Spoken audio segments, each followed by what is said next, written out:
Est-ce qu'un architecte coûte cher? Je pense que je vais pas me faire beaucoup de copains dans cette vidéo, mais avant de partir, calmons-nous. Je vais vous répondre, vous inquiétez pas, je vais détailler point par point, parce que la réponse est oui. Mais avant ça, je vous invite à continuer à liker, à commenter, à vous abonner, à partager cette page, parce que vraiment, l'accueil est vraiment trop sympa, ça fait vraiment plaisir, c'est vraiment hyper encourageant, et surtout, ça me donne beaucoup de force et d'idées pour continuer à alimenter, parce que je reste persuadé qu'on a besoin de cette chaîne. Je lance le générique et ensuite on aborde le sujet tout de suite.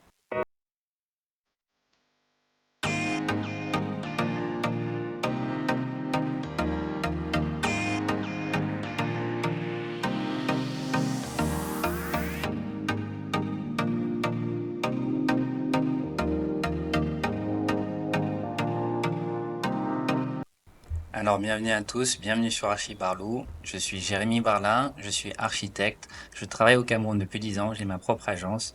Donc pour ceux qui ne me connaissent pas, je vous invite à aller me découvrir sur mes réseaux sociaux, sur mon site internet, de voir mon travail. J'accompagne des gens qui sont à l'extérieur, qui veulent construire au Cameroun ou en Afrique centrale. J'ai aussi ma propre agence où je fais mes propres projets et j'ai ouvert cette chaîne pour vous accompagner dans vos réflexions, peut-être dans vos questionnements, peut-être pour avoir des réponses, pour savoir justement quel est le rôle de l'architecte et comment vous pouvez être accompagné, que ce soit à distance ou directement, dans vos projets d'architecture. Alors, beaucoup de potentiels clients sont déjà venus me voir en partant de ce postulat, en me disant, oui, mais vous, les architectes, vous êtes trop chers. J'avoue que quand on aborde les choses comme ça, moi je vais dans le même sens et je réponds oui. Alors je dis pas oui, nous sommes trop chers, je dis oui, nous sommes chers. Mais après, bien sûr, bien entendu, je nuance mon propos. Disons que notre travail a de la valeur et que personnellement, moi j'en suis conscient.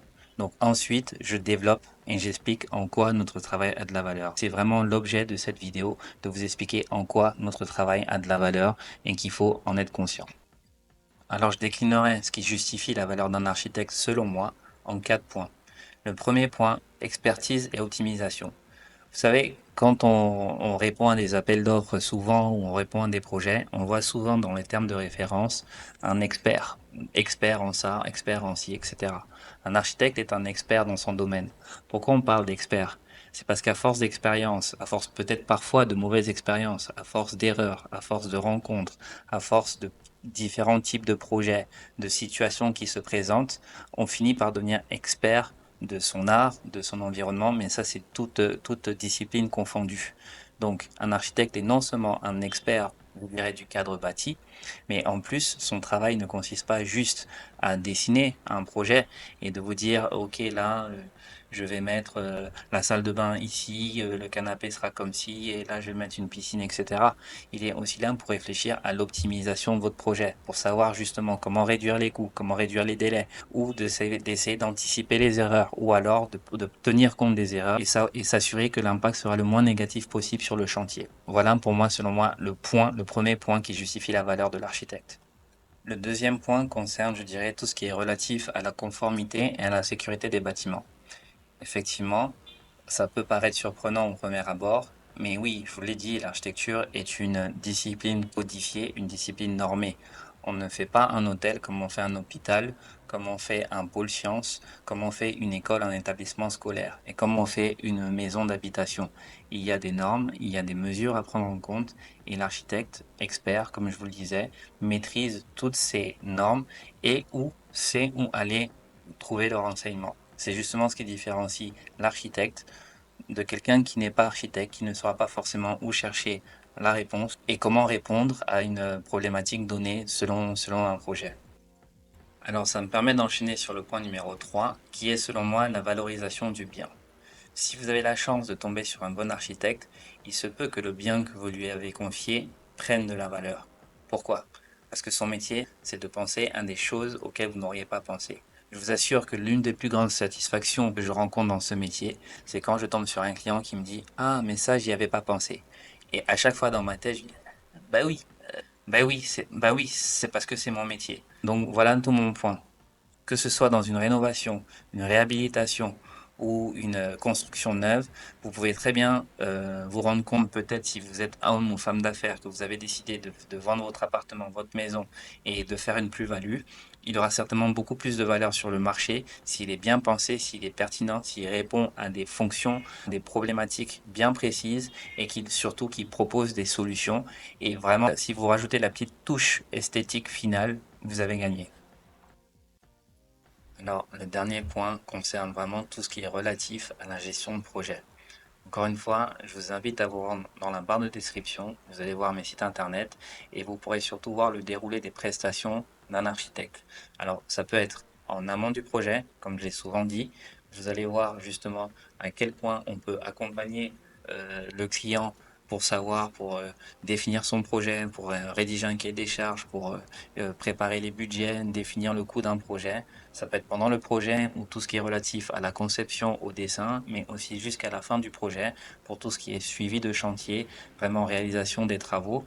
Et vous rendrez compte que effectivement passer par un architecte qui maîtrise tout le process du début, du milieu ou de la fin permet d'éviter les erreurs, d'éviter les malfaçons et surtout, pour revenir au point précédent, vous permettra d'avoir un vrai bien que vous pourrez exploiter parce que ce sera un bien qui est mis en valeur et qui aura de la valeur, tout simplement. Et vous savez, au Cameroun, il y a une expression qui dit le moins cher est cher. Je vous laisse 1 ou 2 secondes pour réfléchir sur ces mots très philosophiques. Mais c'est terriblement vrai, le moins cher est cher. C'est-à-dire que si vous ne tenez pas compte de tous ces points, vous risquez de tomber sur des gens peut-être qui savent très bien dessiner, mais qui n'ont aucune compétence en gestion de projet, qui ne sauront pas comment valoriser votre bien, qui ne connaîtront pas les normes de sécurité, parce qu'on parle quand même de sécurité, donc il y a des choses à savoir, à maîtriser. On ne construit pas un bâtiment comme un château de cartes, parce que ça peut s'écrouler. On parle de vie de gens, on parle donc de responsabilité à assurer, à assumer. Et donc, c'est vraiment très important de pouvoir tenir compte de ces choses-là. Donc, s'il vous plaît, le moins cher est cher. Arrêtons ça. On ne veut plus de ça, s'il vous plaît. Vous savez, il y a beaucoup de gens qui sont venus me voir, me présenter des projets après coup, en me disant oui, j'ai fait faire ça par un gars là, comme ça, ici au quartier, euh, mais je suis pas content parce que je comprends pas. Mes toilettes se retrouvent dans le salon et la cuisine se retrouve dans la chambre. Oui, mais souvent, rendez-vous compte que ça coûte plus cher de devoir reprendre un travail qui n'a pas été justement fait dans les règles de l'art dès le départ, parce qu'il va falloir réétudier tout le bâtiment, il va falloir faire un diagnostic, peut-être un diagnostic des fondations, de l'électricité, de la plomberie, et effectivement, parfois ça peut même coûter plus cher que repartir de zéro directement. Donc faites attention à ça, s'il vous plaît, on ne veut plus ça. Non, on ne veut plus ça. Non, non, c'est fini, on ne veut plus ça. Donc je reviens sur cette question de cher, pas cher. Effectivement, j'ai déjà été approché plusieurs fois par des personnes qui me disaient, OK Jérémy, si je veux un plan, ça coûte combien? Alors, je suis pas sûr que la question se pose vraiment dans ces termes-là, même si on peut toujours trouver des éléments de réponse. Mais ce qu'il faut savoir avant tout, c'est qu'il y a différentes manières de calculer les honoraires d'un architecte. Donc, je vais vous les présenter tout de suite. Donc, la première manière, c'est au pourcentage du coût total du montant des travaux. Donc ces pourcentages varient de 8, je dirais, à 15%. Ce sont des barèmes, encore une fois, qui sont internationaux, qui sont codifiés. Et voilà. Donc ça dépend de beaucoup de choses, cette variation. Ça dépend de la complexité du projet, ça dépend de la taille du projet, ça dépend du client, du lieu, de plein de facteurs qui font que, voilà, que le pourcentage peut varier. Je vais donner un exemple très simple. Imaginez que votre maison, les travaux de votre maison représentent 100 francs. Ce serait une petite maison, une maison de fourmis. Mais en même temps, les fourmis aussi ont le droit de se loger, hein, je suis désolé. Donc, votre maison coûte 100 francs. Ok. Si l'architecte adopte cette méthode de calcul de ses honoraires, il va donc appliquer un pourcentage de ce montant relatif à un pourcentage relatif au montant de ses travaux. Donc, qui varie entre 8 et 15% de 100 francs. On va donc dire qu'il va choisir, allez, 10%. Donc, 10 francs. Ce qui veut dire que le coût de votre projet représentera 100 francs pour le coût des travaux, plus 10 francs, donc soit 110 francs, qui comprend donc les honoraires de l'architecte. Voilà donc comment vous pouvez facilement savoir ce que peut représenter le coût que va représenter un architecte avec cette méthode de calcul. Ces 10 francs ne vont pas être versés en un seul coup, parce que le but n'est pas de vous asphyxier, ils vont être découpés justement au fur et à mesure des prestations et des livrables qui seront fournis donc dans le temps par l'architecte. Donc voilà la première méthode. La deuxième méthode qui, à mon avis, est le moins appliquée est de chiffrer à l'heure, au cours horaire. Il faut savoir qu'avec la première méthode, il y a des projets pour lesquels ça a vraiment un sens de chiffrer au pourcentage, et il y a des projets qui sont parfois très petits où ça n'a vraiment pas de sens, qui peuvent se développer sur 8 mois et 10% d'un tout petit projet, et c'est pas du tout intéressant. Donc, pour pallier à ça, justement, on a la solution de chiffrer en coût horaire.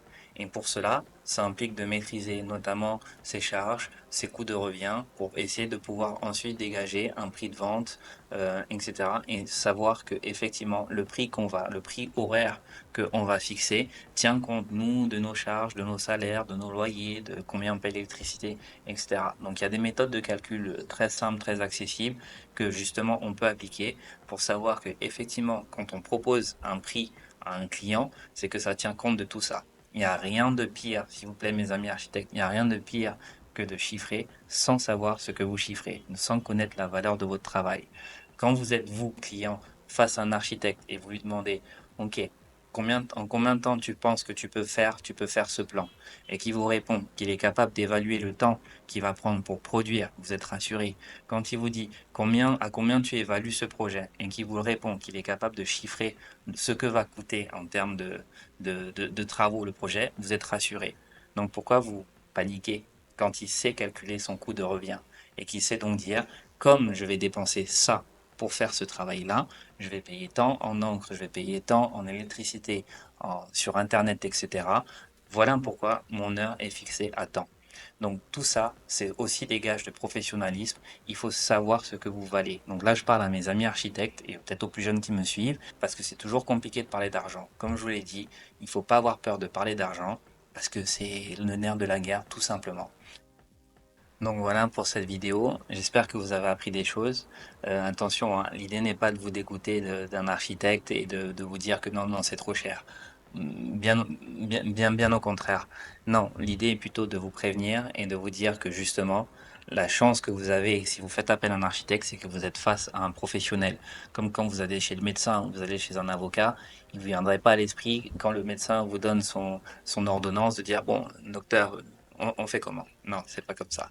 Donc voilà, donc n'hésitez pas, continuez, posez-moi des questions. Vous avez rencontré des problèmes sur des chantiers, vous avez fait appel à un architecte, ça a déjà arrivé à un de vos amis, un ou une de vos amis.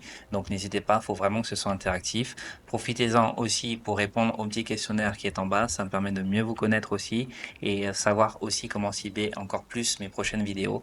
Donc voilà. Donc merci beaucoup de me suivre, merci beaucoup pour tout votre enthousiasme. Donc continuez à me suivre. Ici c'est Archi Barlou. On parle d'architecture en toute décontraction, mais on en parle sérieusement. Voilà, on fait ce qu'on a à faire et moi je vous dis salut. À bientôt.